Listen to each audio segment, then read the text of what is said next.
کہ جو لوگ نون لیگ کے سپورٹرز تھے وہ بھی گالیاں دے رہے تھے، وہ بھی کہہ رہے تھے کہ یہ ظلم ہے، اور اب الٹا ان کو جو ہے وہ القاب نہیں آپ کے سامنے رکھ سکتا جو وہ نواز رہے تھے۔ تو یہ جو فستائیت ہو رہی ہے، یہ نون لیگ بظاہر خوش ہو جائے، ہم نے وہ ادھر بھی ایک میٹنگ ہوئی تو ریڈ کروا دیا، لیکن یہ اس کا بڑا نقصان ہوگا۔ ووٹ کے یا تو انہوں نے طے کر لیا ہے، نواز شریف صاحب نے جو کمپرومائز کیا ہے، یا مریم نواز نے جو بھی، کہ ہمیں عوام کی ضرورت نہیں ہے، چونکہ ووٹوں کے ذریعے ہم نے آنا نہیں، ہم نے اگلی بار بھی ایسے آنا ہے، یہ علیحدہ معاملہ ہے۔ اگر تو عوام کے ووٹ سے اس ملک میں کوئی تبدیلی آنی ہے تو یہ سارے نون لیگ کو، یہ پی ٹی آئی کے گھروں پہ جو حملے ہو رہے ہیں، یہ نون لیگ کے منہ پہ تھپڑ پڑ رہے ہیں، یعنی یہ عوام کا اتنا نفرت اور غصہ ہے۔ تو پنجاب کے ہر ضلع میں جہاں بھی کوئی ورکرز کنونشن ہوتا ہے، کوئی اجلاس ہوتا ہے، پولیس وہاں پہ پہنچی ہوئی ہوتی ہے، جو M P As M N As کے یا ٹکٹ ہولڈرز ہیں، عام عہدیدار ہیں تحریک انصاف کے، کوئی بھی کال آئے نہ آئے، ان کے گھروں کے ارد گرد جو ہے وہ ریکی ہوتی رہتی ہے، ایک خوف و ہراس کی فضا پھیلائی گئی ہے۔ اب یہ جو خوف کے بت ہے یہ توڑے جا سکتے ہیں اگر بڑی تعداد میں عوام باہر نکلے۔ مثلا ہر ضلع میں اگر 500-700 1000 بندہ نکلے تو پھر وہ کنٹرول میں نہیں آتے، پھر جدھر بھی چھاپا پڑے وہاں کے عوام نکل آئے۔ اب یہ اگر گاؤں کے لوگ نکل آتا 200 بندہ 300 بندہ تو پھر یہ نہیں ہو سکتا تھا۔ تو الٹیمیٹلی میرا خیال ہے لوگوں نے نکلنا ہی ہے اور یہ چیزیں ہونی ہے۔ بڑی بدقسمتی ہے۔ تو پنجاب اس وقت شاید مریم نواز کو کوئی ایشورنس دی گئی ہے، یا ان کے ساتھ کوئی سودے بازی ہوئی ہے، کوئی ریٹن ایگریمنٹ ہوا ہے، پنجاب کا سودا کیا گیا ان کے ساتھ، یا کیا ہوا ہے یہ ہمیں نہیں پتا، لیکن کوئی تحریک انصاف یا کسی کی مخالف ایکٹیویٹی وہ نہیں ہونے دینی، اس پہ انتظامیہ جو ہے وہ ایکٹیو ہے۔ گرینڈ اپوزیشن الائنس مولانا فضل الرحمان اگر تحریک انصاف کے ساتھ مل جاتے ہیں، جس کی توقع ہے، یہ اگلا ہفتہ بہت فیصلہ کن ہے۔ رمضان المبارک سے پہلے چونکہ عام 2 روزہ نشست ہو رہی ہے، اس میں ہر طبقہ زندگی کے لوگ اسلام آباد میں جمع ہو رہے ہیں۔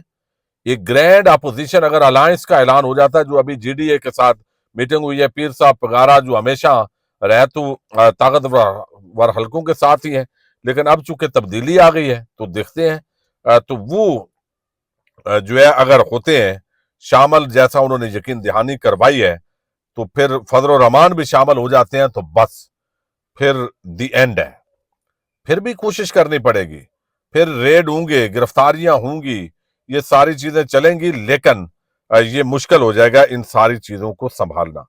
اور یہ اس وقت راولپنڈی اور اسلام آباد میں یہ پریشانی ضرور ہے کہ اگر مولانا فضل الرحمان مل جاتے ہیں اور سنسیئرٹی کے ساتھ تو پھر صورتحال تبدیل ہوگی، چونکہ پھر اگر اس طرح چھاپے پڑیں گے نا تو پھر جو ہے وہ لوگ بھی ان کو پڑیں گے، چونکہ غیر قانونی اور غیر آئینی جو بھی قدم اٹھائے الٹیمیٹلی جو ہے وہ عوام کا ان سے سامنا ہونا ہے۔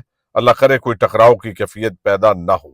اچھا، وائس آف امریکہ نے آج یہ خبر دی ہے، اور خبر چونکہ سارے لمز یونیورسٹی کے دے رہے تھے، اور انہوں نے کچھ تجزیہ نگاروں نے جو انہوں نے جن سے بات کی ہے وہ بھی تقریباً پی ٹی آئی کے مخالف ہی ہیں، اور لیکن یہ ہے کہ خبر انہوں نے یہ دی ہے کہ پاک فوج کے ترجمان لیفٹیننٹ جنرل احمد شریف چودھری نے جمعے کو لمز میں اور ہفتے کو این سی اے میں طلبہ سے خطاب کیا ہے، یعنی نیشنل کالج آف آرٹس۔ تو لمز کا تو سب کو پتا چلا ہے، لیکن یہ این سی اے کا پتا نہیں چلا، یہ آج اس کے اندر جو ہے وہ پتا چلا ہے۔ اب یہ جو کچھ ظاہر سوال و جواب ہو رہے ہیں، D G I S P R سمجھتے ہیں یا ہمارے جو ادارے ہیں ان کو لگتا ہے کہ شاید ہم اس طرح چند اداروں میں جائیں گے تو اس سے رائے عامہ بدل جائے گی۔ ہم ان کو بتائیں گے کہ یہ ہماری زیادتی تو نہیں ہے، یہ تو سیاست دان ایسے ہوتے ہیں، یہ تو دیکھیں ہم تو دہشت گردی کے خلاف جنگ لڑ رہے ہیں، افواج پاکستان نے یہ قربانیاں دی ہیں، یہ شہادتیں ہوئی ہیں، اتنے ہم نے آپریشنز کیے ہیں، لیکن جو ہے وہ یہ سیاسی جنگ ہے اور انہوں نے ایسے ڈال دی ہے۔ بھئی بات یہ ہے کہ افواج پاکستان تو سارا آنکھوں پر ہے، اور جو عام پاکستان کا فوجی ہے وہ شہید ہے، دہشت گردوں کے خلاف جو ہے وہ ایک جنگ شروع ہے. لیکن فارم 47 کی حکومت اس کی کوئی جسٹیفیکیشن نہیں ہے. پھر عمران خان کو ہٹانے کے ساتھ زرداری اور شریف خاندان کو پاکستان جو پچھلے 40-50 سالوں سے جو پاکستان جن کی وجہ سے آج مقروض ہے، جن کی کرپشن کی داستانیں دنیا کے اندر معروف ہیں، ان کو دوبارہ پاکستان پر مسلط کرنا اس کی کوئی جسٹیفیکیشن نہیں ہے.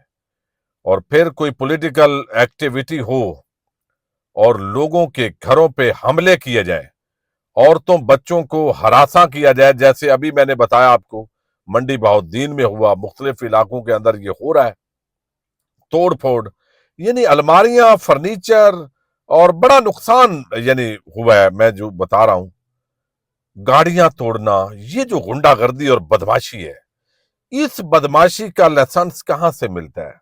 چونکہ آئین اور قانون اور عوام تو یہ نہیں دے رہے، تو اس کا کیا جواب ہوگا؟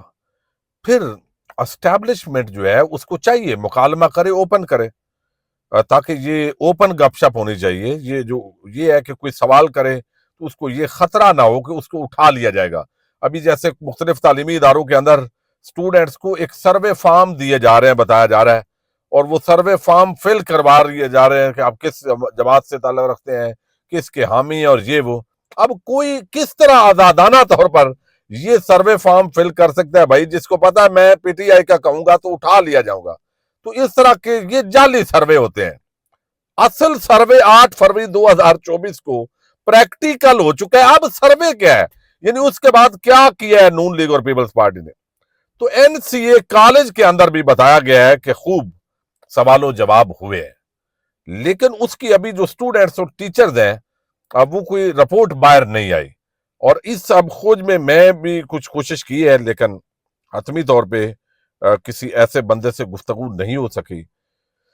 تو وہ کہتے ہیں کہ سیشنز کا مقصد ہوتا ہے کہ طلبہ فوجی قیادت سے دلیل اور منطق کے ساتھ سوالات کریں، مباحثے کا حصہ بنیں، لیکن بدتمیزی نہ کریں. یہ اب دفاعی تجزیہ کار صاحب ہیں، بریگیڈیئر ریٹائرڈ حارث نواز، وہ کہہ رہے ہیں. وہ بھائی الفاظ کی بدتمیزی وہ بڑی ہے یا پریکٹیکلی جو کچھ ہو رہا ہے لوگوں کے ساتھ وہ بڑی ہے؟ یہ پتہ نہیں کیا مسئلہ ہے. فوج نظام چلانے کے الزامات پر پس پردہ بات کر سکتی ہے. افواج پاکستان کا یہ کام نہیں کہ وہ تعلیمی اداروں میں جائیں اور یہ کام کریں. افتخار احمد صاحب نے اس پہ ملا جلا تجزیہ کیا ہے. اسی طرح وہ کہتے ہیں national college of arts Lahore کے اندر بھی یہ طلبہ طالبات کے گروپ کے ساتھ گفتگو ہوئی ہے، اور یہ لمز کے اندر چونکہ احتجاج بھی ہوا ہے، اور یہ بتایا گیا ہے کہ لمز کے اندر جو احتجاج ہے وہ سوشل سائنسز کے ڈپارٹمنٹس کے سامنے ہوا ہے، اور D G I S P R جو ہے وہاں پہ اپنی گفتگو بھرپور طریقے سے تبادلہ خیال کر کے گئے ہیں. تو بہرحال اب اس میں کیا ہے این سی اے کے اندر یہ دیکھتے ہیں، اس میں مزید ابھی ڈیٹیل آئے گی. پاکستان زندہ باد.